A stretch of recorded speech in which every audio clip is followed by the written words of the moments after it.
নমস্কার। ভারত কথার গ্রন্থি মোচনের ৬৭৪তম পর্বে আপনাদের সবাইকে জানাই সাদর সম্ভাষণ।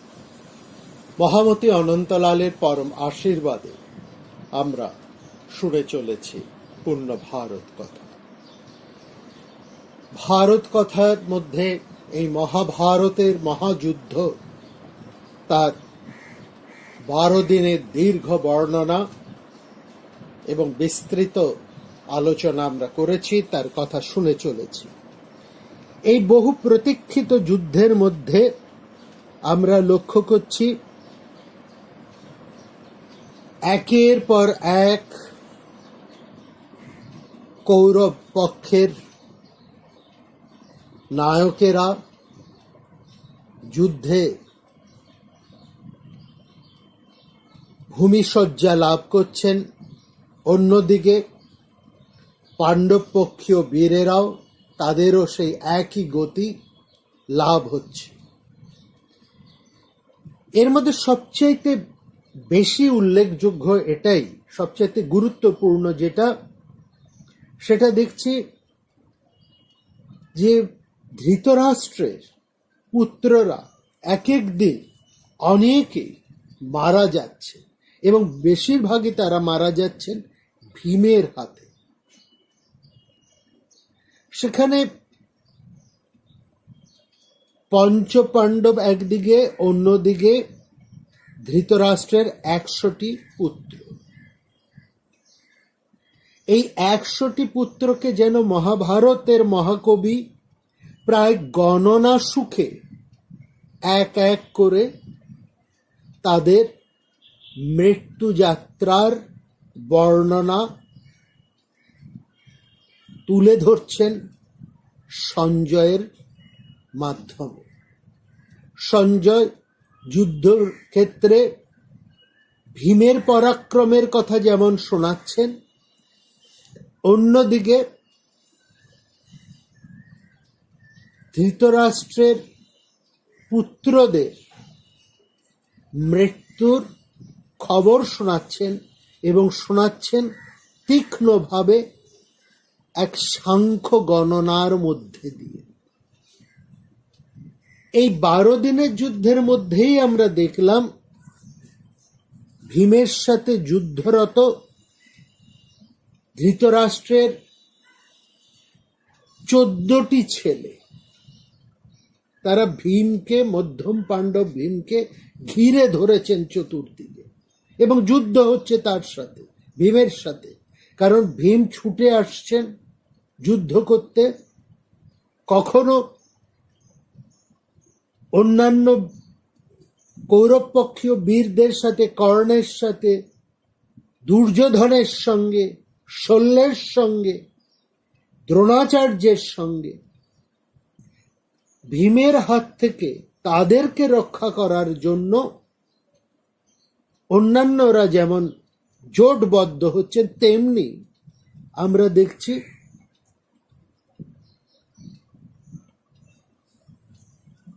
দুর্যোধনের ভাইরা বা ধৃতরাষ্ট্রের পুত্ররা সরাসরি ভীমকে ঘিরে ধরছে।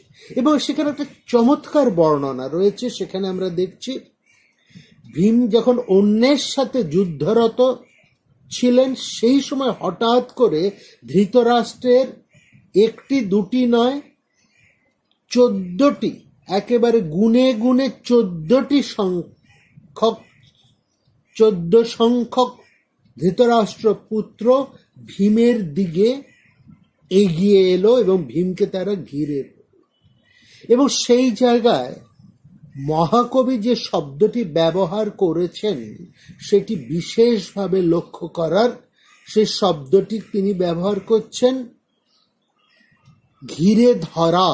ভীমকে ঘিরে ধরেছে এই ধৃতরাষ্ট্রের 14টি সন্তান। এই ঘিরে ধরাকে মহাভারত যে শব্দটি সেখানে প্রয়োগ করেছেন, সেই শব্দটি হচ্ছে প্রত্যুদয়ু। প্রত্যুদয়ু শব্দটি হচ্ছে ভার্ব, ক্রিয়া, ঘিরে ধরা। তার বিশেষ রূপ হচ্ছে প্রত্যুদয়ন, বা বাংলায় আমরা যাকে বলি প্রত্যুৎগমন। প্রত্যুৎগমন শব্দটির একটা আলাদা তাৎপর্য আছে, আর প্রত্যুৎয়য়ু এই শব্দটির অর্থ সম্পূর্ণ আলাদা।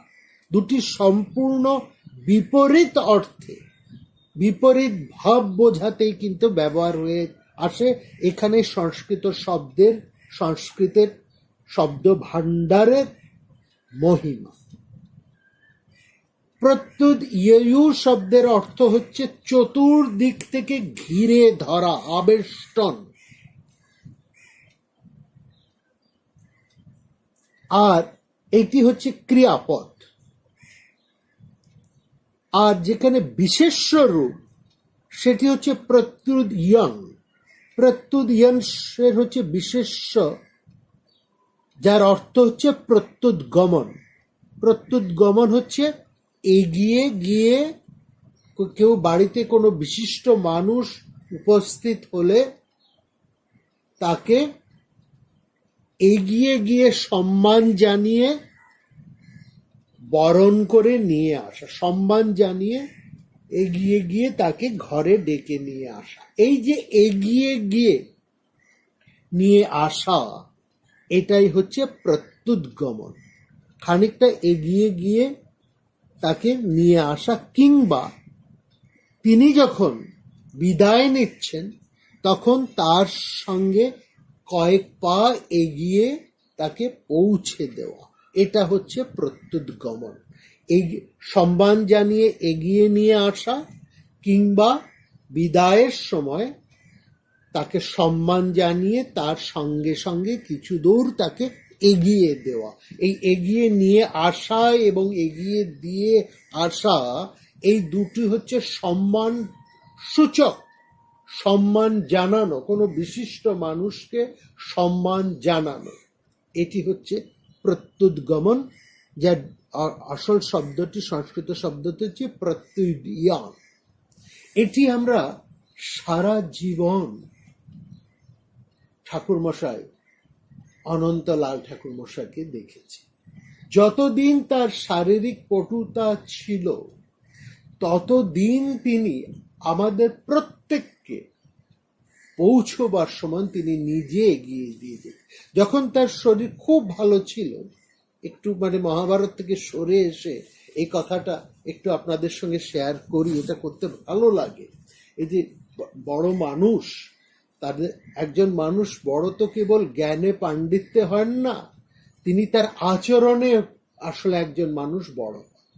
আবার অনেক এই বিভিন্ন জায়গায় যাওয়ার সূত্রে বা বিভিন্ন মানুষের সাথে মেলামেশার সূত্রে আমাদের অনেক বড় বড় জ্ঞানী মানুষদের সঙ্গে আলাপ পরিচয় হয় বা হয়েছে, সৌভাগ্য হয়েছে আমার।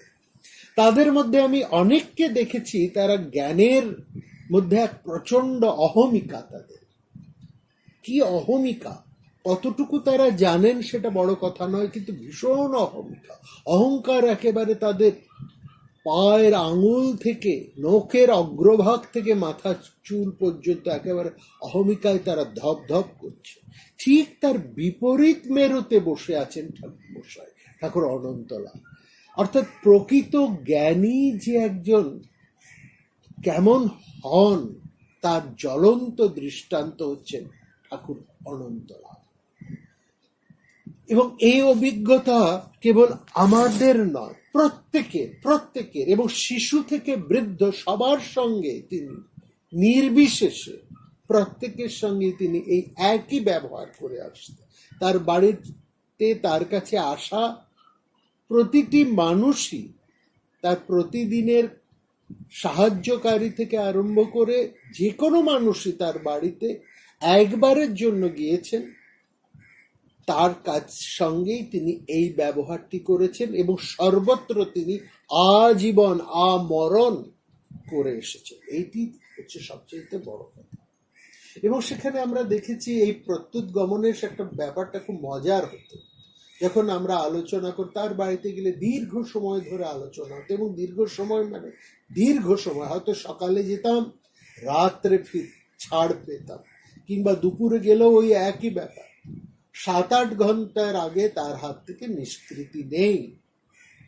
এত জিনিস তার দেবার ছিল, এমনকি দূরাভাষেও 2-3 ঘন্টার আগে তিনি কথা শেষ করতেন না। ছাড় 1-2 বিষয় হয়তো আমরা জানতে চাইতাম, আর তিনি সেটাকে উপলক্ষ করে কত বিষয় নানা দিক থেকে তার কত যে বলার ছিল। এই যে আমাদের মহাভারতের বৈচিত্র্য ধার বহুমুখী করার যে আমাদের প্রযত্ন, এই প্রযত্নের এই দিকগুলোকে কিন্তু তিনি খুলে দিয়েছেন। তিনি আমাদেরকে শিখিয়েছেন কতভাবে, কত চতুর্দিক থেকে, কত দিক থেকে এই মহাভারত বিষয়টিকে দেখতে হয়, জানতে হয়। একটা বিষয়কে কত দিক থেকে, কত অ্যাঙ্গেল থেকে, কত ভাবে, কত বিভিন্ন বিষয়ের মধ্যে থেকে তার পর্যালোচনা করতে হয়, এটা তিনি শিখিয়েছেন। তো যাই হোক, সেই দীর্ঘ আলাপের পর যখন আমরা তার বাড়ি থেকে বেরোতাম, তখন তিনি আমাদেরকে প্রত্যেকের সাথে এই প্রত্যুৎ গমন করতে করতে তিনি অনেকটা পথ চলে আসতেন। আবার অন্ধকার হয়ে গেছে, আমরা আবার তাকে কি করে ছেড়ে দেব? আমরা আবার তাকে ওই কথা বলতে বলতে আবার তার বাড়ি অবধি তাকে পৌঁছে দিয়ে আসলাম। আবার কথা বলতে বলতে তিনি আমাদের সঙ্গে এরকম 5-6 বার, অর্থাৎ ওই রাস্তার মধ্যেও আরো 1.5 এরকম আসা যাওয়া, প্রত্যুৎ গমনের পর্যায়টা আমাদের এই 1.5 ধরে ক্রমান্বয়ে একবার তিনি এগিয়ে আসছেন, একবার আমাদের সঙ্গে কথা বলতে বলতে, আবার আমরা তাকে পৌঁছে দিতে যাচ্ছি, আবার তিনি এগিয়ে আসছেন কথা বলতে বলতে, এরকম 4-5 বার চলতো। এবং এই আরো 1.5 কথা হওয়ার পরে তারপরে আমরা তাকে অনেকভাবে অনুরোধ করে, নিরস্ত করে ঘরের গেটের কাছে তাকে দাঁড় করিয়ে প্রণাম করে আমরা তারপরে চলে আসতাম। এবং যত দূর আমাদেরকে দেখা যেত, তিনি দূর ওই দাঁড়িয়ে তিনি আমাদেরকে দেখতেন। যত দূর দেখা যায় আমরা পেছন ফিরে ফিরে দেখতাম যে তিনি দাঁড়িয়ে আছেন যতক্ষণ আমাদের দেখা। এই স্নেহ ভালোবাসা, এই শিষ্যের প্রতি, গুরুর প্রতি শিষ্যের একটা মর্যাদা থাকে।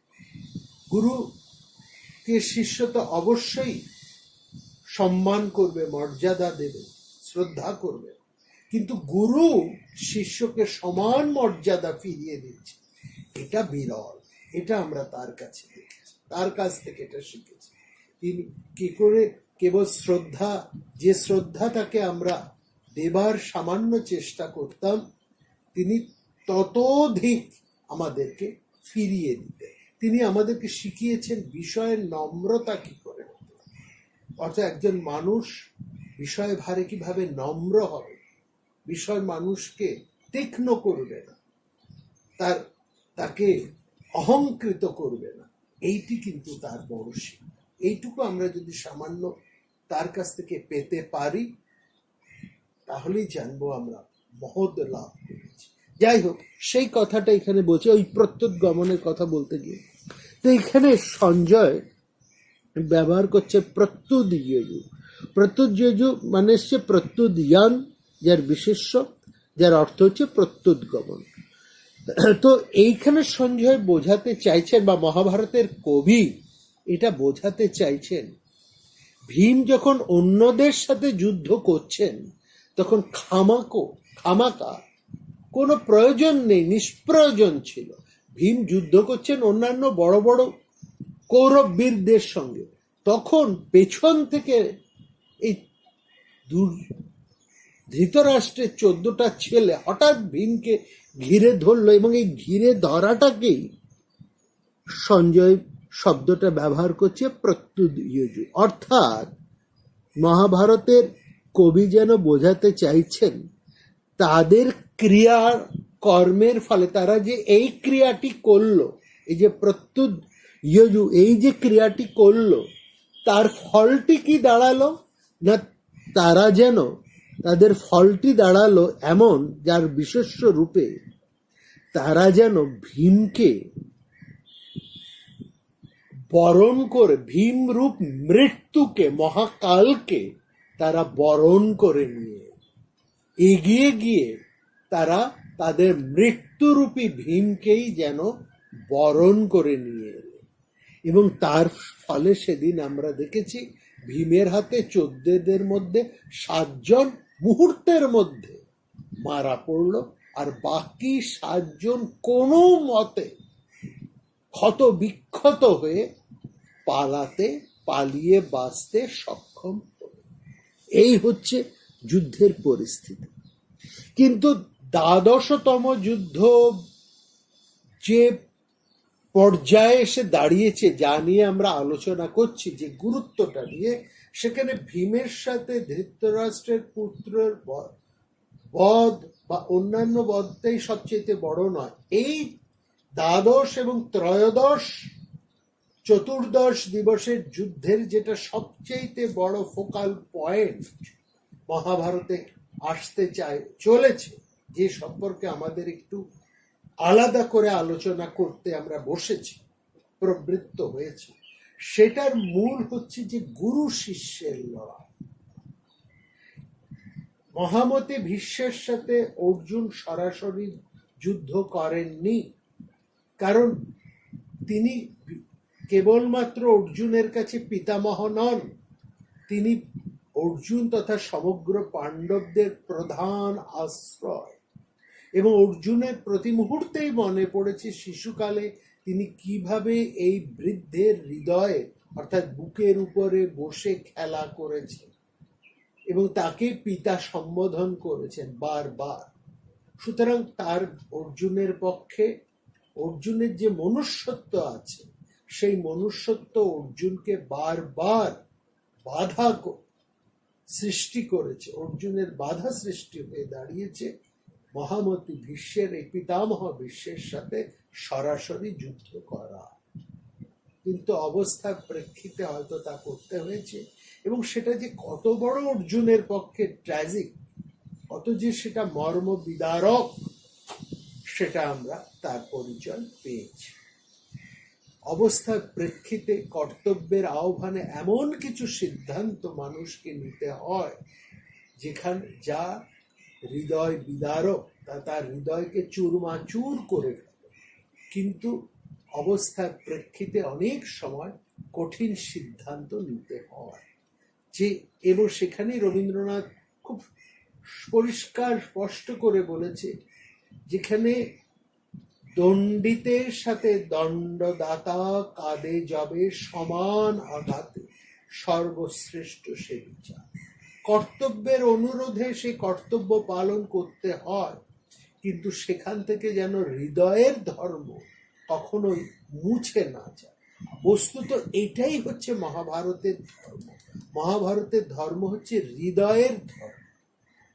মহাভারত সমস্ত হিংস্রতার মধ্যে আনৃশংসতাকে প্রতিষ্ঠা করেছে, সমস্ত ক্রূরতার মধ্যে, সমস্ত লোলুপতার মধ্যে, সমস্ত মন্যময়তার মধ্যে হৃদয়কে প্রতিষ্ঠা করেছে। হৃদয়ই মহাভারতে, হৃদয় হচ্ছে প্রধান। এবং মহাভারতে বলা হচ্ছে ধর্মই হচ্ছে হৃদয়, ধর্ম হৃদি সংস্থিতি। ধর্মর স্থান হচ্ছে হৃদয়, মস্তিষ্কে নয়, হৃদয়।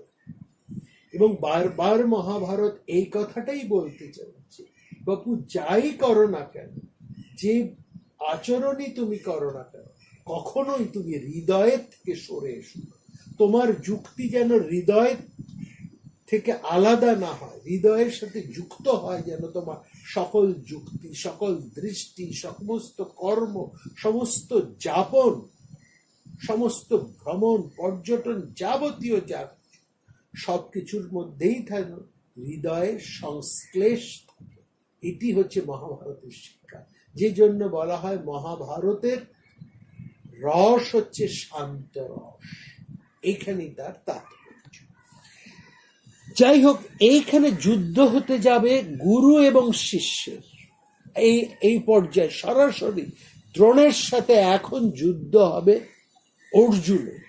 অর্জুন এতক্ষণ অর্জুনকে আলাদা করে রেখেছিলেন কৌরবেরা সংসক্ত বাহিনীর সঙ্গে। অর্জুনকে তারা আলাদা করে রেখেছিলেন, কেবলমাত্র সংসক্ত নয়, সেখানে আমরা দেখেছি অন্যান্যরাও, ত্রিগর্তরাও ঘুরে ধরেছে। ঘিরে ধরেছে অর্জুনকে, ঘিরে ধরেছে নারায়ণী সেন।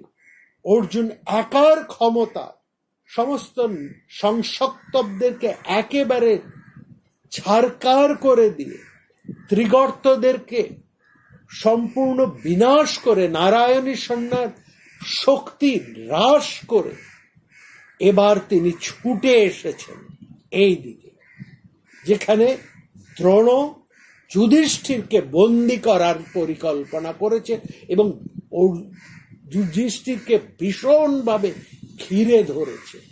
সেই মুহূর্তে এবার অর্জুন ছুটে এসেছেন সেই ১২তম যুদ্ধের প্রাক্কালে। তার বর্ণনা আমরা গত পর্বে শুনেছি।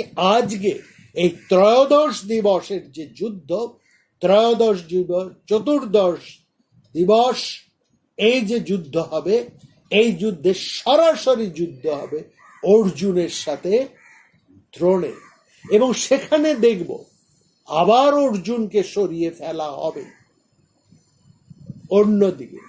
কারণ অর্জুনের যে ক্ষমতা, পরাক্রমতা, সেখানে অর্জুনের সঙ্গে কিন্তু অন্যরা কোনোভাবেই এঁটে উঠতে পারবে না। সুতরাং পাণ্ডব পক্ষকে যদি কিছু ক্ষতি সাধন করতে হয়, তাহলে সবচাইতে প্রথম যেটা প্রয়োজন, অর্জুনকে সম্পূর্ণ পাণ্ডব পক্ষ থেকে আলাদা করে ফেলা, সরিয়ে ফেলা, অন্যদিকে টেনে নিয়ে যাওয়া। এই চেষ্টা করেছিল কৌরবেরা, সেখানে তারা অসফল হলো।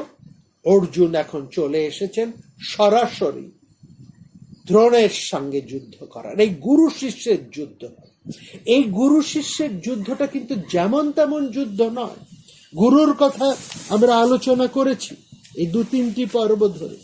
এখন আমাদের জানতে হবে এই শিষ্য কেমন, কেন অর্জুনের এই গুরু শিষ্যের যুদ্ধকে এতটা গুরুত্ব দিচ্ছে মহাভারত, কেন ত্রয়োদশ দিবসের যুদ্ধ, চতুর্দশ দিবসের যুদ্ধ, পঞ্চদশ দিবস এবং বাদবাকি যুদ্ধতে অর্জুনকে এত বেশি গুরুত্ব দেওয়া হয়েছে।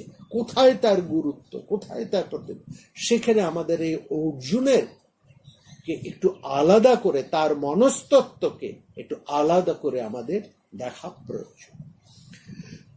মহাভারতে একটি কথা বলা হয়েছে, সেখানে মহাভারতে বলছে তপস্যা বলতে কি, সেটা মহাভারত বলছে। কেন এই তপস্যার কথা আসছে? কারণ অর্জুনের শব্দের সঙ্গে তপস্যা শব্দটি সমার্থক হয়ে রয়েছে মহাভারতে। অর্জুন এবং তপস্যা এই শব্দ দুটি সমার্থক করে দিয়েছে মহাভারত। অর্জুন শব্দের অর্থ হচ্ছে যে নিষ্কলুষ, যার মধ্যে কোনো কলুষতা নেই। অর্জুন শব্দের অর্থ হচ্ছে যে কোনো তপস্যা সিদ্ধ, তাকেই বলা হয় অর্জুন। যার মধ্যে একাগ্রতা সম্পূর্ণ রয়েছে, তাকেই বলা হয় অর্জুন। অর্থাৎ একাগ্রতা বোঝাতে, তপস্সিদ্ধ বোঝাতে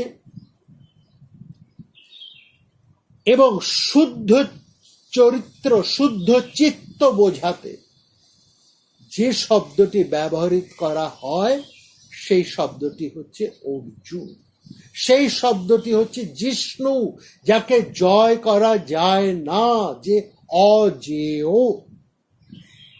এবং তপস্যা বলতে কি বলছে মহাভারত? মহাভারত বলছে মনশ্চ ইন্দ্রিয়াগমনম ঐকাগ্রম তপ। মনের একাগ্রতাই হচ্ছে তপস্যা। মনশ্চ ঐকাগ্র, মনের একাগ্রতাই হচ্ছে, সমস্ত ইন্দ্রিয়কে একাগ্র করাটাই হচ্ছে তপস্যা।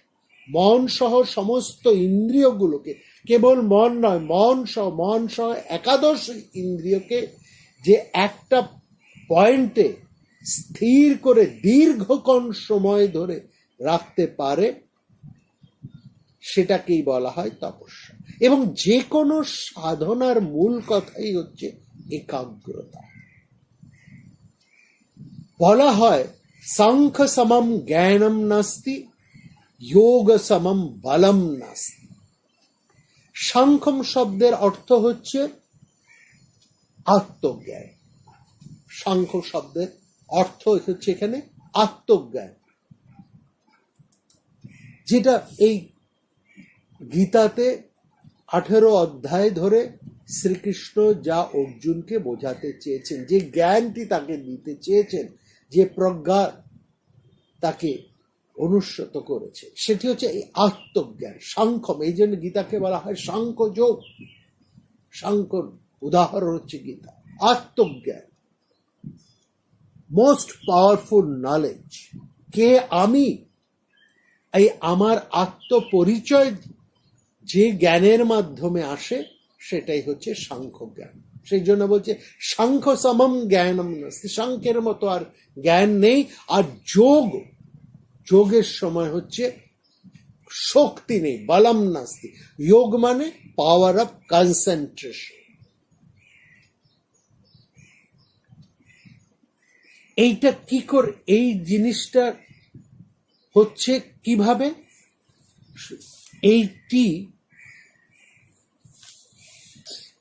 এই কনসেন্ট্রেশনের সাথে আরেকটা জিনিসের দরকার। কেবলমাত্র মন বা ইন্দ্রিয়ের কনসেন্ট্রেশন না, এইটুকু হলেই শক্তিমান সে হয় না, আত্মজ্ঞান তার আসে না। তার সঙ্গে আরেকটি জিনিসের প্রয়োজন, সেটা হচ্ছে আধ্যাত্মিকতা বা স্পিরিচুয়ালিটি। অর্থাৎ কনসেন্ট্রেশন এবং স্পিরিচুয়ালিটি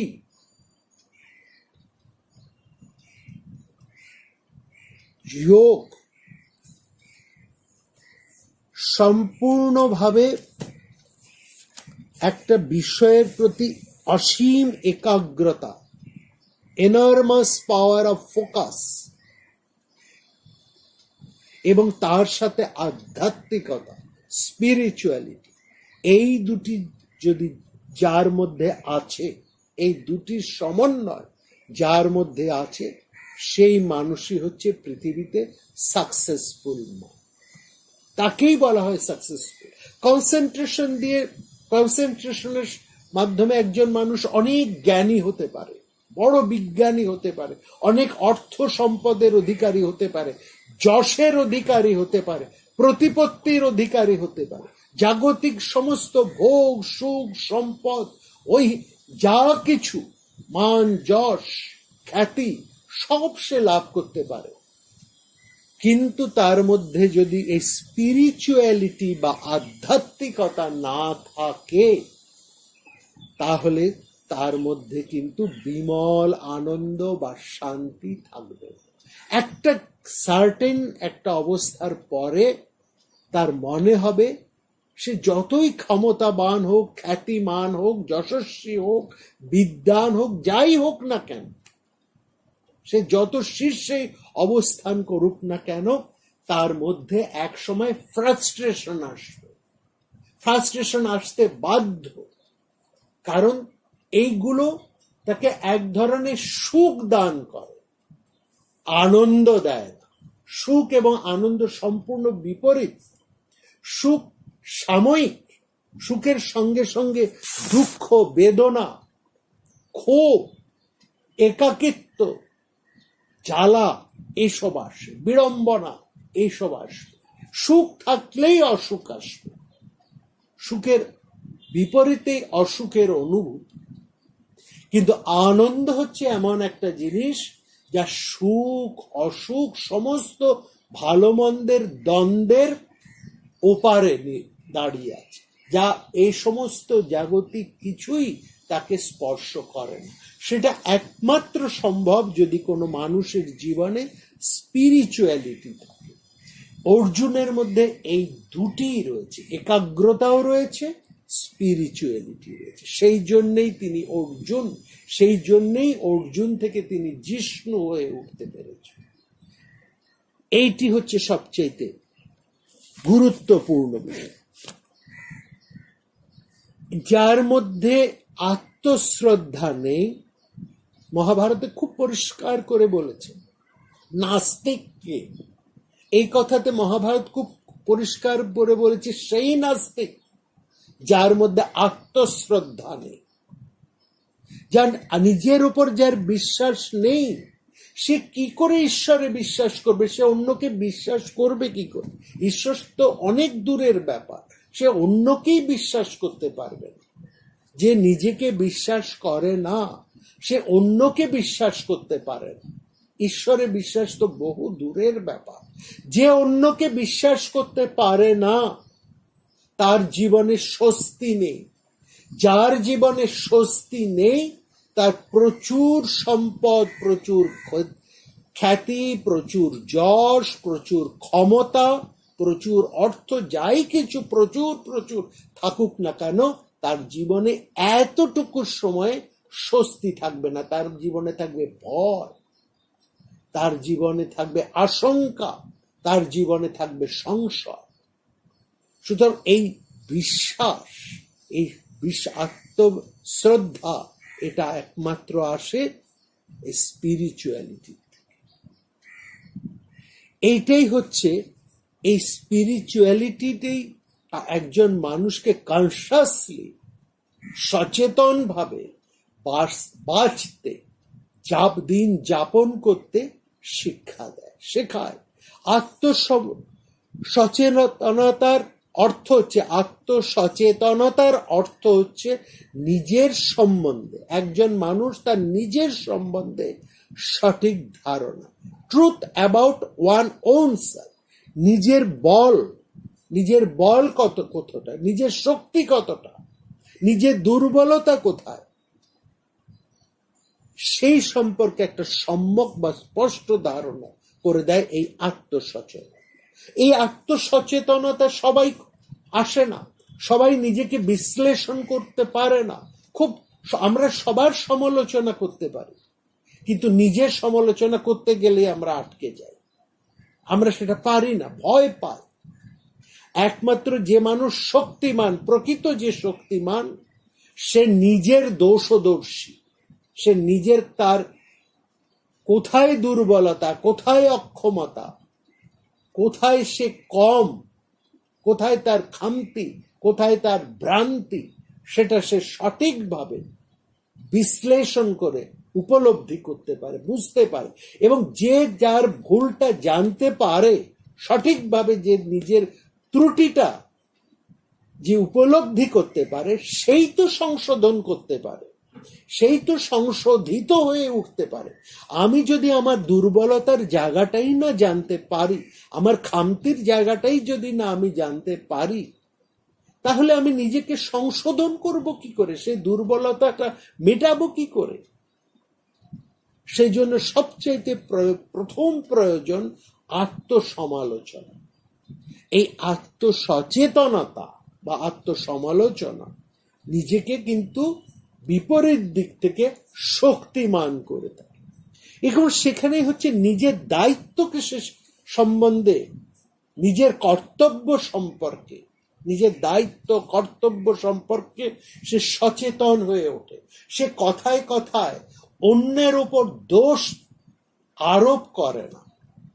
আমরা বেশিরভাগ ক্ষেত্রে দেখবেন, বেশিরভাগ সময় আমরা সাধারণ মানুষরা কি করি, আমরা যখন বিফল হই বা কোনো জিনিস আমরা সফল হলাম না, আমাদের জীবনে বিফলতা এলো,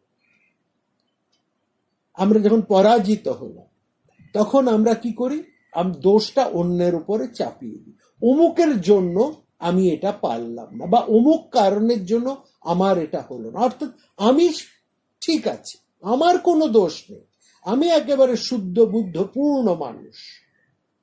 অমুকের কারণে, অমুক জিনিসের অভাবে, অমুকের দোষে আমার ঈপ্সিত বস্তুটি লাভ হলো না, আমি জয়ী হতে পারিনি। আমার বিফলতার মূল কারণ আমার দুর্বলতা নয়, অন্যের কারণ। এই যে একটা মানসিক, আমাদের সবার মধ্যে এই যে একটা মানসিক ব্যাপার রয়েছে, এটা কিন্তু আমাদের পক্ষে ভয়ঙ্কর, ভয়ঙ্কর রকম। এর আরেকটা কারণ হচ্ছে আমাদের অভিভাবকরা, আমরা যারা অভিভাবক বা আমাদের যা এরকম অনেক অভিভাবক আছে, তাদেরও কিন্তু এটা ভীষণ একটা দুর্বলতার জায়গা। আমরা আমাদের সন্তানদেরকে কিন্তু নিজের পায়ে দাঁড়াতে কখনোই শেখাই না। আমরা একেবারে ছোট বাচ্চাদেরকে হাত ধরে সেই যে কিন্ডার গার্ডেন নিয়ে যাই, ভর্তি করি, সেই হাত ধরাটা আমরা কিন্তু আর কখনোই তাদের ছাড়ি না। তারা যত বড়ই হয়ে উঠুক না কেন, আমরা তাদের হাত ধরে তাদেরকে নিজেদের পায়ে দাঁড়াতে আমরা শেখাই না, তাদেরকে আত্মসচেতন করি না, তাদেরকে আমরা এটা শেখাই না যে তোমাদের দুর্বলতাটা কোথায় তোমরা নিজেরাই খুঁজে বের করো। খুব চমৎকার করে ঠাকুর অনন্তলাল মশাই আমাদেরকে বলতেন, এবং আমরাও সেটা দেখেছি যখন আমরা ঠাকুর অনন্তলাল মহাশয়ের সঙ্গে বিভিন্ন জায়গায় আলোচনা করতে যেতাম। তখনও তিনি কিন্তু এই আমাদের চারপাশের কার কোথায় খামতি, কোথায় দুর্বলতা, কোথায় কোন জায়গাটায় ঠিক, সেটা তিনি সঠিকভাবে বলতেন, এবং সেই দুর্বলতাটাকে তিনি বিভিন্ন সময় আমাদেরকে আলোচনা করতে উৎসাহী দিতেন যে তোমার দুর্বলতাটা কোথায় সেটা তুমি বের করো। এবং সেই জায়গাটাকে আমরা সঠিকভাবে যখন নির্ণয় করতে পারতাম, সেখান থেকেই আমরা কিন্তু আমাদের ত্রুটিটাকে সংশোধন করবার চেষ্টা করতেন। এতে তিনি খুব খুশি হতেন। এইটা করার জন্য তিনি বারবার আমাদেরকে উৎসাহিত করতেন। এটা তার একটা বিরাট শিক্ষা আমরা তার কাছ থেকে পেতাম। শুধু তার কাছে কেন, যে কোনো বড় শিক্ষক, যে কোনো শ্রেষ্ঠ শিক্ষকই তার শিষ্যদেরকে, তার ছাত্রদেরকে এই শিক্ষাটাই দেন। তারা কখনোই হাত ধরে তাদেরকে পার করে দেন না, তাদেরকে পথটা চিনিয়ে দেন, তাদের দুর্বলতাটা কোথায় সেটা বের করবার উপায়টা শিখিয়ে দেন, এবং তারপর তাদেরকে নিজের পায়ে সেই জায়গাটা পার হবার শক্তি জুগিয়ে দেন। বলছে নিজের পায়েই তোমরা সেই জায়গা পার হও।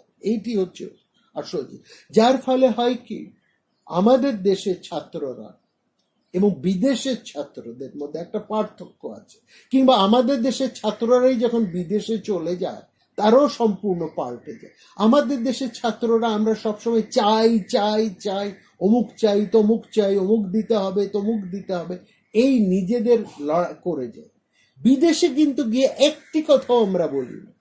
শুধু বিদেশ কেন, ভারতবর্ষের এখন যখন অনেক বড় বড় ইনস্টিটিউশনে আমাদের এই বাংলার ছেলেরা যখন পড়তে যায়, তখন কিন্তু তারা চুপচাপ সেখানে পড়াশুনো করে। তাদের মধ্যে সেই অমুক চাই, তমুক চাই, এসবের তাদের সুযোগও থাকে না। এত পড়ার চাপ, তার সঙ্গে এত কম্পিটিশন, সেই সঙ্গে নিজেদের ব্যবস্থা নিজেদের করবার যে একটা প্রক্রিয়া, ভীষণ পরিশ্রম চলতে থাকে, তার ফলে তাদেরকে আর বাইরের দিকে চাই চাই করবার, আর সেখানে তো অভিভাবকের ডাইরেক্ট হস্তক্ষেপ থাকে না। এখানে তো অভিভাবকেরা ওই যে বললাম একেবারে কিন্ডার গার্ডেন থেকে ইউনিভার্সিটি লেভেল পর্যন্ত হাত ধরে নিয়ে যান। অভিভাবকের পয়সাতেই তারা সবকিছু করে, ফলে তারা নিজের পায়ে দাঁড়ায় না। তাদের ভূমিকাটাই হচ্ছে একেবারে লতার মতন পরজীবী তারা। আর বিদেশে যখন যায় তখন তাদেরকে নিজেদের কম্পিটিশনের সঙ্গে সঙ্গে নিজেদের গ্রাসাচ্ছাদনের ব্যবস্থাটাও তাদের করতে হয়। সুতরাং তারা সংসারটা কি, নিজেরটাকে কি আত্মনির্ভর হবার একটা শিক্ষা সেখানে পায়। তখন সেখানে আর এই দাবি দাওয়ার নিয়ে সময় নষ্ট করার তাদের কোনো উপায় থাকে না, সময়ও থাকে না। এই জিনিসটা কিন্তু আমরা অর্জুনের মধ্যে দেখছি।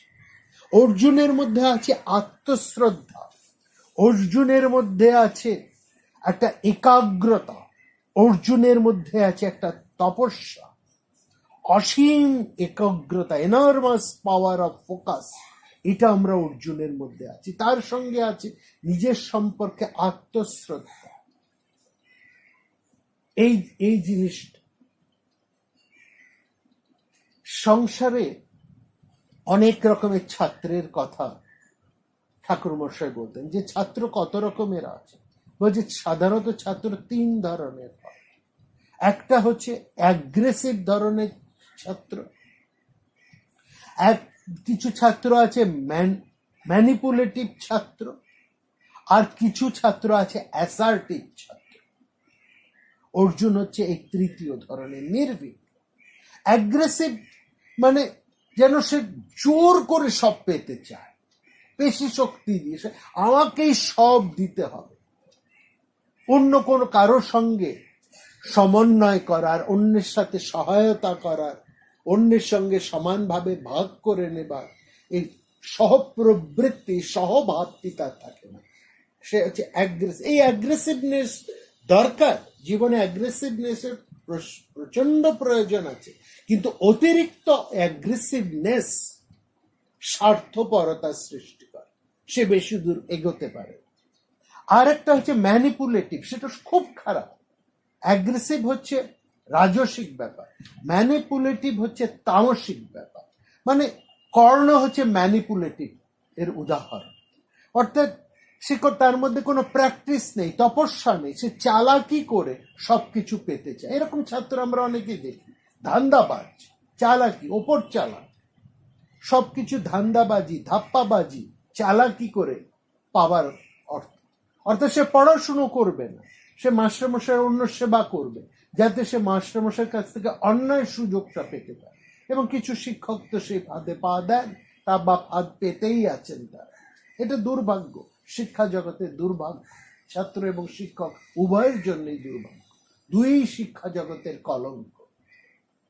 আর সবচেয়ে ভালো হচ্ছে যারা নির্ভীক, কোনো ব্যাপারে ভয় নেই, অ্যাসার্টিভ, যারা ভয় শূন্য, তারা তাদের লক্ষ্য সম্পর্কে সচেতন, কি করতে হবে তারা জানে, নিজেদের দায়িত্ব নিজেরা নিতে পারে,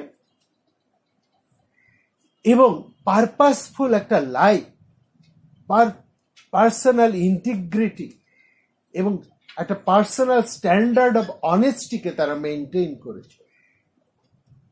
যে কোনো বড় কাজ করতে হলে নিজের সম্পর্কে এই ধারণাগুলো, তার মধ্যে এই গুণাবলীগুলো থাকা দরকার।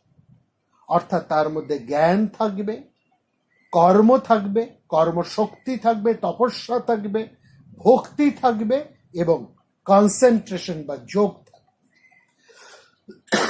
যোগের মাধ্যমে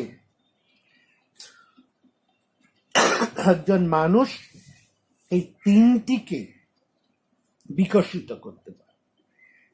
এই যে একাগ্রতা কেমন হবে, অর্জুন হচ্ছে তার সবচাইতে বড় উদাহরণ। মহাভারতের মধ্যে এই চরিত্রগুলো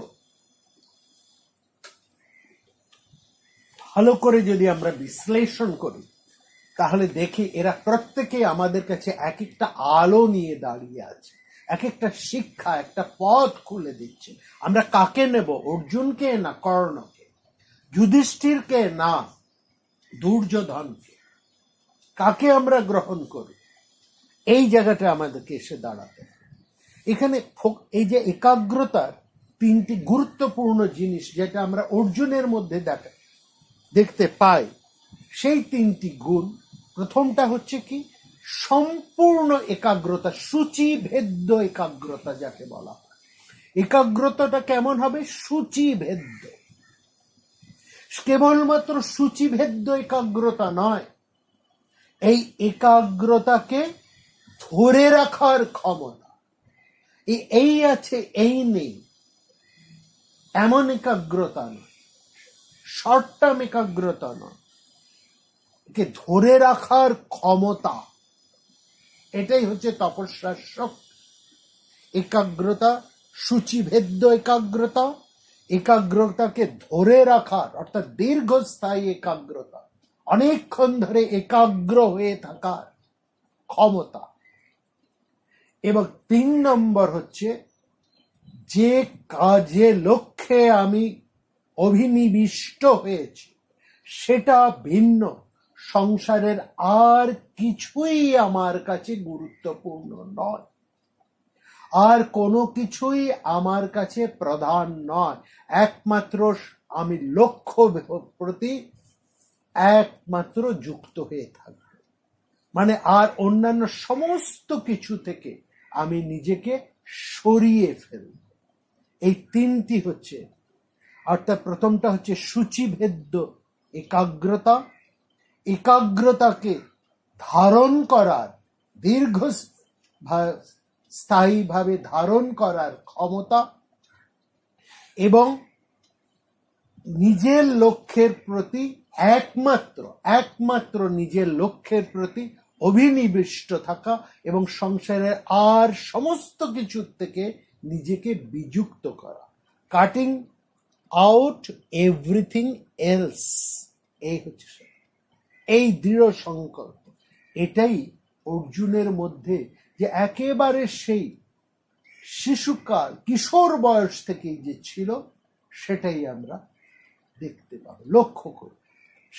সেই কথা নিয়ে আমরা আসব আগামী পর্বে। আমাদের যে জীবনে প্রত্যেককেই কিন্তু অর্জুন হয়ে উঠতে হয়, অর্থাৎ অর্জুন শব্দের মধ্যে যে তাৎপর্য আছে, প্রথম তাৎপর্য হচ্ছে অর্জুন শব্দের স্বচ্ছ চরিত্র, শুদ্ধ মন, অর্থাৎ আমাদেরকে প্রত্যেককে শুদ্ধ হতে হবে। আমাদের জীবন যাপন, চরিত্র, ভাবনা সমস্ত কিছুতে শুদ্ধতাকে প্রাধান্য দিতে হবে, অর্থাৎ আমাদেরকে সার্বিক শুদ্ধ হতে হবে। এটা হচ্ছে প্রথম। এই শুদ্ধতাই হচ্ছে আধ্যাত্মিকতা। যোগযুক্ত হতে হবে এবং এই একাগ্র বা একাগ্র হওয়া, একটা ফোকাস রাখতে হবে, একাগ্র হবার সাধনা তপস্যা আমাদের জীবনে থাকতে হবে। নিজের সম্পর্কে আত্মসচেতন হতে হবে, নিজের সম্পর্কে সঠিক ধারণা পোষণ করতে হবে, আত্মসমালোচক হতে হবে, আত্মবিশ্লেষক হতে হবে, নিজের দুর্বলতা কোথায় কোথায় সেটাকে নির্ণয় করতে হবে এবং সেই সঙ্গে সঙ্গে প্রত্যেকটা দুর্বলতার থেকে নিজেকে শোধন করে, নিজেকে মেরামত করে শক্ত ভিতের উপরে দায়িত্ব তুলে ধরতে হবে। তারপরে হচ্ছে নিজের দায়িত্ব নিতে হবে, অন্যকে দোষারোপ না, নিজের দায়িত্বকে নিজে স্বীকার করতে হবে। এটা হচ্ছে সবচাইতে বড় কথা। এইটাই হচ্ছে আত্মশ্রদ্ধা, নিজের উপর বিশ্বাস। এবং তারপরে আমাদেরকে হতে হবে অ্যাসার্টিভ, নির্ভীক, সঠিক কথাটা সঠিকভাবে বলা। আমাদের মধ্যে অ্যাগ্রেসিভনেস ম্যাক্স যেন না থাকে, আমাদের মধ্যে কোনো ম্যানিপুলেশন বা ম্যানিপুলেটিভ আচরণ যেন না থাকে, আমরা যেন নির্ভীক হই। এটা হচ্ছে সবচেয়ে বড় কথা। এবং তারপরে আমাদের এই যে একাগ্রতার সাধনা কেমন হবে সেই সম্পর্কে বলা আছে। আমাদের সূচিভেদ্য একাগ্রতাকে ধরে রাখার একটা ক্ষমতা, এই সাধনা প্রতিদিন করে যেতে হবে এবং আমাদের লক্ষ্যের প্রতি অভিনিবিষ্ট থাকতে হবে। লক্ষ্য যতক্ষণ না পূর্ণ হচ্ছে ততক্ষণ পর্যন্ত সংসারের আর সমস্ত কিছু থেকে নিজেকে বিযুক্ত রাখা। এই দৃঢ় সংকল্পে যদি আমরা ব্রতী হতে পারি, তাহলে জীবনের যা কিছু আমরা লাভ করব, জীবন যুদ্ধে আমরা জয়ী হবই। কেউ আমাদেরকে পরাজিত করতে পারবে, কারো কোথাও পিছলে পড়া এতটুকু সম্ভাবনা। কিন্তু এই জায়গাতে আমাদেরকে দৃঢ় থাকতে হবে, অটল থাকতে হবে।